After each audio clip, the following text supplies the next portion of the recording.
പാട്ടിൻ്റെ ലക്ഷണം നിർവഹിച്ചിരിക്കുന്നത് ലീലാതിലകത്തിലാണെന്ന് നമുക്കറിയാം. ദ്രമിഡ സംഘാതാക്ഷര നിബദ്ധം യതുകമൂല വൃത്തവിശേഷയുക്തം പാട്ട് എന്നുള്ളതും അതിൻ്റെ അർത്ഥവും എല്ലാം നമ്മൾ പഠിച്ചിട്ടുള്ളതാണ്. തമിഴ് അക്ഷരമാലയിലെ അക്ഷരങ്ങളാണ് 12 സ്വരങ്ങളും 18 വ്യഞ്ജനങ്ങളും. അത് ഉപയോഗിച്ചാണ് അത് എഴുതുന്നത്. മോനെ എന്ന് പറഞ്ഞാൽ പാട്ടിലെ ഒരു വരിയെ രണ്ടായി മുറിച്ചാൽ ഒരു ഭാഗത്തിലെ ആദ്യ അക്ഷരം രണ്ടാം ഭാഗത്തിൻ്റെ തുടക്കത്തിൽ വരുന്നതാണ് മോന. യതുക എന്ന് പറഞ്ഞാൽ സാമാന്യമായി ദ്വിതീയാക്ഷരപ്രാസം തന്നെയാണ്.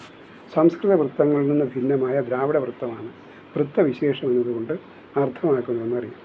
പാട്ടിൻ്റെ ലക്ഷണങ്ങൾ ഉൾക്കൊള്ളുന്ന ആദ്യ കൃതിയായി രാമചരിതത്തെ കണക്കാക്കുന്നു. 12ാം ശതകമാണ് അതിൻ്റെ രചനാകാലമെന്ന് കരുതപ്പെടുന്നു. ശ്രീരാമനാണ് ഇത് എഴുതിയതെന്ന് കരുതപ്പെടുന്നു. ശ്രീരാമനാണ് ശ്രീരാമനായതെന്നും ശിവരാമനാണ് ആയതെന്നും പല വ്യത്യസ്ത അഭിപ്രായങ്ങളുണ്ട്. ആദിദേവനിൽ അമഴ്ந்த മനകാമ്പുടയ ശ്രീരാമൻ അൻപിനുടെ ഇയമ്പിന തമിഴ് കവി വെൽവോൻ എന്നിങ്ങനെ രാമചരിതത്തിൽ കവിയുടെ പേരിനെ കുറിച്ചുള്ള സൂചന പരാമർശം ഉണ്ട്. അതിൽ നിന്നാണ് അത് മനസ്സിലാകുന്നത്. ഊഴിയിൽ ചെറിയവർക്കറിയുമാ ഉര ചെയ്യുവേൻ എന്ന പരാമർശം ആ കൃതിയെ സാധാരണക്കാർക്ക് വേണ്ടി രചിക്കപ്പെട്ടതാണ് എന്നുള്ളത് വ്യക്തമാക്കുന്നു. അതുപോലെ തന്നെ കണ്ടെടുത്ത് പ്രസിദ്ധീകരിച്ചത് ഹെർമൻ ഗുണ്ടറ്റാണെന്നുള്ളതും വ്യക്തമാണ്. രാമചരിതത്തിൽ 1814 പാട്ടുകളാണ് ഉള്ളത്. ആകെ പടലങ്ങൾ 164.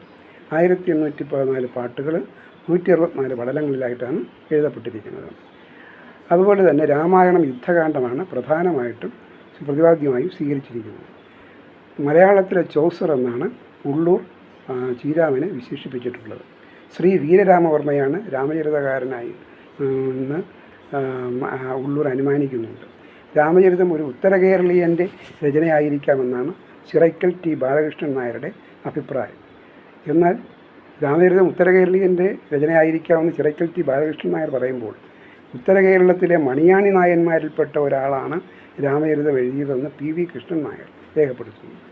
P ഗോവിന്ദപിള്ളയാവട്ടെ ഒരു ആദിത്യവർമ്മ മഹാരാജാവാണ് ഇതിൻ്റെ കർത്താവെന്ന് അനുമാനിക്കുന്നുണ്ട്. ശ്രീരാമൻ ശിവരാമനാണെന്ന് പറഞ്ഞത് R നാരായണപ്പണിക്കരാണ്. ഗുണ്ടർട്ട് രാമചരിതത്തിന് ഇരാമചരിതം എന്ന പേര് നൽകുന്നുണ്ട്. ലീലാതിലകക്കാരൻ പാട്ടിന് ഒരു നല്ല ഒരു ഉദാഹരണം കൊടുക്കുന്നു. തരതലന്താ അളന്താ പിളന്താ പൊന്നൻ തനകചെന്താർ വരുന്താമൽ വാനന്ദൻ്റെ കരമരിന്താ പൊരുന്താനവന്മാരുടെ കരളിരുന്താ പുരാനി മുരാരി കണ ഒരു വരന്താ പരന്താമമേ കനിന്തുരകജായി പണിപ്പൗവ നീന്താവണ്ണം ചിരതരം താൾ പണിന്തേൻ അയ്യോ താങ്കന്നെ തിരുവനന്താ പുരം തങ്കും ആനന്ദനെ. ഇതാണ് ലീലാതിലകക്കാരൻ കൊടുക്കുന്ന ഉദാഹരണം. രാമചരിതം ഒരു തമിഴ് കൃതിയാകാം എന്ന് പറഞ്ഞത് professor TA Gopinatha Rao KG ശേഷയ്യരും. അതിൽ തമിഴ് അക്ഷരങ്ങൾ മാത്രം ഉൾക്കൊണ്ടുകൊണ്ട് വരുന്ന പദങ്ങൾ കൂടിയതായതുകൊണ്ടാണ് അങ്ങനെ പറയുന്നത്.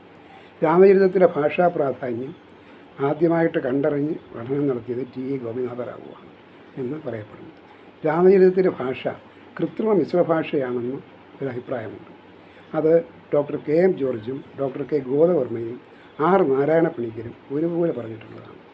രാമചരിതത്തിലെ ഭാഷാ പ്രാധാന്യം ആദ്യമായി കണ്ടറിഞ്ഞ TA ഗോപിനാഥ റാവുവിൽ നിന്ന് വ്യത്യസ്തമായി രാമചരിതത്തിലെ ഭാഷ കൃത്രിമ മിശ്രഭാഷയാണെന്ന് ഡോക്ടർ KM ജോർജും ഡോക്ടർ K